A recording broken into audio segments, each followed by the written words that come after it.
जब हम कभी मार्केट में कोई लैपटॉप या डेस्कटॉप परचेस करना चाहते हैं और हमारे रिक्वायरमेंट के हिसाब से कॉन्फ़िगरेशन चूज़ करते हैं, configuration like hard disk, RAM, screen and processor. जब हम सब डिटेल्स तो देखते हैं, लेकिन जब प्रोसेसर का बारी होता है, प्रोसेसर के साइड में इंफॉर्मेशन डिस्क नंबर लिखा होता है जिसको हम नज़रअंदाज कर देते हैं। जो टेक्निकल लोग हैं उसको तो ध्यान में देते हैं, लेकिन जो नॉन टेक्नीशियन है उसको ध्यान में नहीं देते। और हमारे बीच में बहुत सारे लोग ऐसे रहते हैं जो नॉन टेक्नीशियन है, और यहाँ पे शॉपकीपर जो है हमें ये सब बताता नहीं है। आप भी सोचते हैं कि प्रोसेसर के बाजू में इतना लंबा नंबर क्या है, क्या पता है इंटेल ने यहाँ पे रेंडमली कुछ भी नंबर डाल दिया रहेगा, इसका कुछ मतलब बनता है क्या यहाँ पे। तो मैं बोल दूँ, इंटेल ने यहाँ पे जितने भी सारे नंबर्स या लेटर का यूज़ किया है ये रेंडमली कुछ भी यूज़ में नहीं आया है। इससे हर एक का मतलब है, मतलब नहीं बहुत ज़्यादा मतलब है। ये आपका सीपीयू का प्रोसेसर का बायोडाटा है। ये आपका बताता है आपका प्रोसेसर का टाइप्स, प्रोसेसर का कैपेसिटी, प्रोसेसर कौन से स्पीड में काम करेगा, ग्राफिक्स या नॉन ग्राफिक्स, इसका क्लॉक है, ओवर क्लॉक है, जनरेशन कौन सा है भाई, i7 i5 पे, चलो ठीक है, 5th generation, 6th generation, 8th generation, 10th generation कौन सा है, ये सारे डिटेल्स आपका नंबर्स बताता है। जी हाँ, आपने सही समझा। आज हम उसी के बारे में बात करेंगे, प्रोसेसर का नंबर्स के बारे में। उसका बाजू में जो नंबर्स लिखा होता है उसको डिकोडिंग करेंगे, उसका मतलब क्या हो, ये हमारे इसमें यूज में क्या आ सकता है, हम इसको क्या यूज में ले सकते। तो hi expert, this is Pradeep from Final Fixer, let's get start. यहाँ पे मेरे पास एक प्रोसेसर का नंबर है, जहाँ से अगर आप देख सकते हैं इंटेल कोर i3-7101E का प्रोसेसर नंबर लिखा हुआ है। तो हम इसको यहाँ पे डिस्कवर करेंगे कि इसका हर एक इंडिविजुअल नंबर और डिटेल्स का मतलब क्या है। तो फर्स्ट अगर आप यहाँ देखेंगे, फर्स्ट लिखा है इंटेल कोर। तो इंटेल कोर जो लिखा है ये उसका ब्रांड है। प्रोसेसर का नंबर स्टार्ट होता है आपके ब्रांड से। ब्रांड में आपको इंटेल का इंटेल कोर, इंटेल पेंटियम और इंटेल सेलेरन प्रोसेसर मिलता है। इंटेल कोर आपका फास्टर परफॉर्मेंस और एडिशनल फीचर मिलता है कि इंटेल पेंटियम और इंटेल कोर सेलेरन से। तो अगर इंटेल कोर के इंडेक्स में अगर आप यहाँ पे देखेंगे, यहाँ पे लिखा है i3, तो इसको कहते हैं ब्रांड मॉडिफायर। इंटेल प्रोसेसर में आपको ब्रांड मॉडिफायर मॉडल नंबर से पहले देखने के लिए मिलेगा। इसमें आपको i3, i5, i7 i9 मिलता है। हायर ब्रांड मॉडिफायर कैपेबल होता है लोअर ब्रांड मॉडिफायर से। मैंने एक i3 प्रोसेसर से अगर i5 ले रहे हैं तो बेटर है, अगर i5 से और बेटर चाहिए तो i7 ले सकते हैं, i7 से और बेटर i9। एक हायर ब्रांड मॉडिफायर में हाई लेवल का परफॉर्मेंस, सम केस में additional features like hyper threading technology मिलता है। तो इसके बाद में अगर आप यहाँ पे देखेंगे दूसरा नंबर लिखा है 7101E। तो 710, अगर इसको छोड़ देंगे यहाँ पे 4 डिजिट का नंबर लिखा है 7101। ब्रांड मॉडिफायर के बाद आता है जनरेशन इंडिकेटर। एक 4 डिजिट प्रोसेसर का नंबर जो फर्स्ट डिजिट यहाँ होता है ये आपका जनरेशन बताता है। जैसे कि अगर यहाँ पे फर्स्ट 4 डिजिट देखेंगे 710 नहीं, हमारा 4 डिजिट हो गया, फर्स्ट आता है आपका 7 यानी कि 7 जनरेशन। अगर यहाँ पे आपका 9800 लिखा होता तो फर्स्ट आता है 9 यानी कि ये 9 जनरेशन का है। अगर यहाँ पे 8800 लिखा होता तो यहाँ पे स्टार्टिंग आता है 8 और यानी कि 8 जनरेशन का प्रोसेसर है।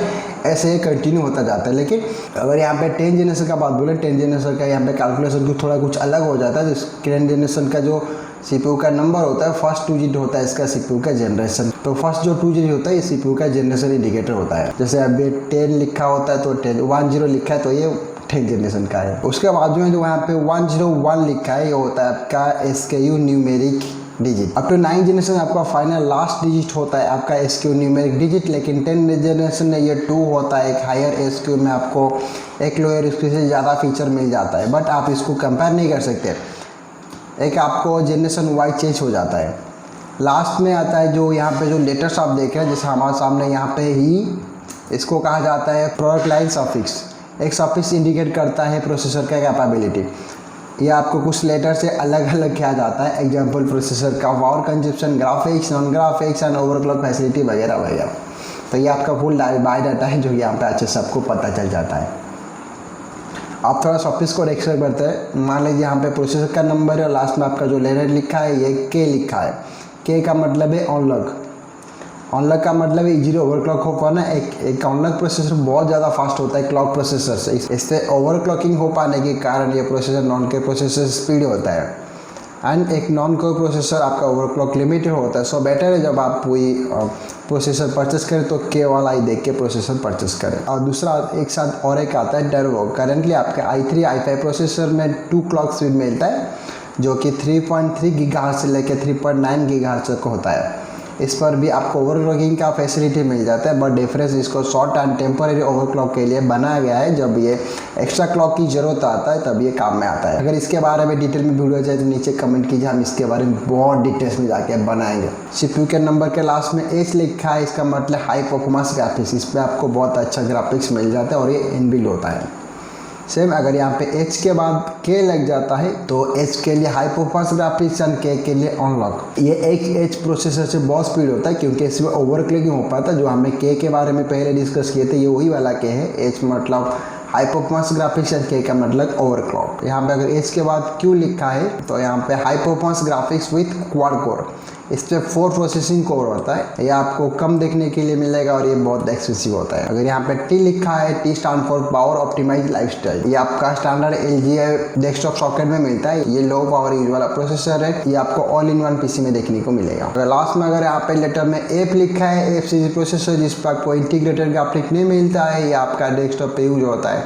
इसके साथ आपको एक्सटर्नल ग्राफिक्स का यूज करना होता है।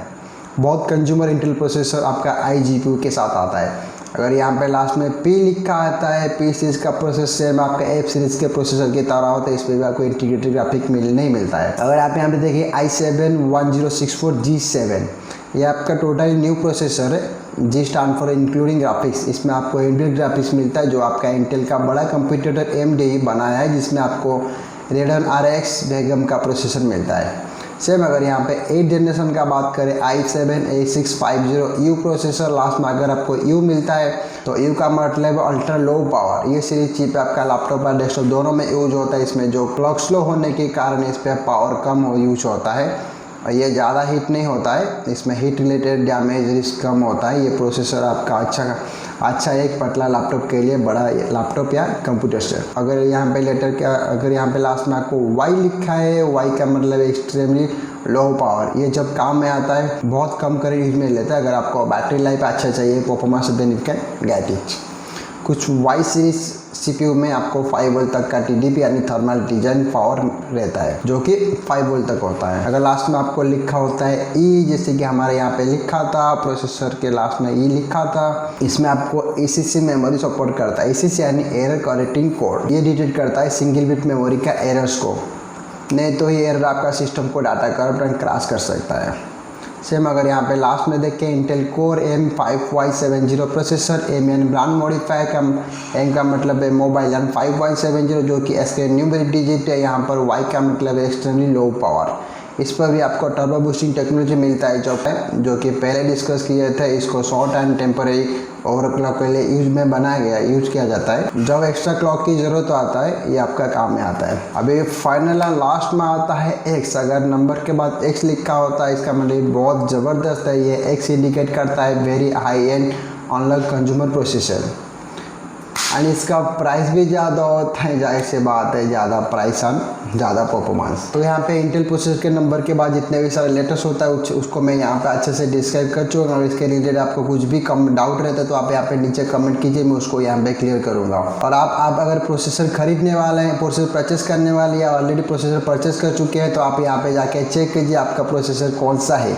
अगर करने वाले हैं तो आप ये चेकलिस्ट को चेक कीजिए। इसके यहाँ पर जितने भी इन्फॉर्मेशन सब प्रोसेसर के रिलेटेड के बारे में मैं यहाँ पे अच्छे से डिस्कस कर चुका हूँ। अगर ये अच्छा लगे तो लाइक कीजिए, अच्छा नहीं लगे तो डिसलाइक कीजिए। फिर मिलते हैं एक दूसरा टॉपिक के साथ, तब तक धन्यवाद।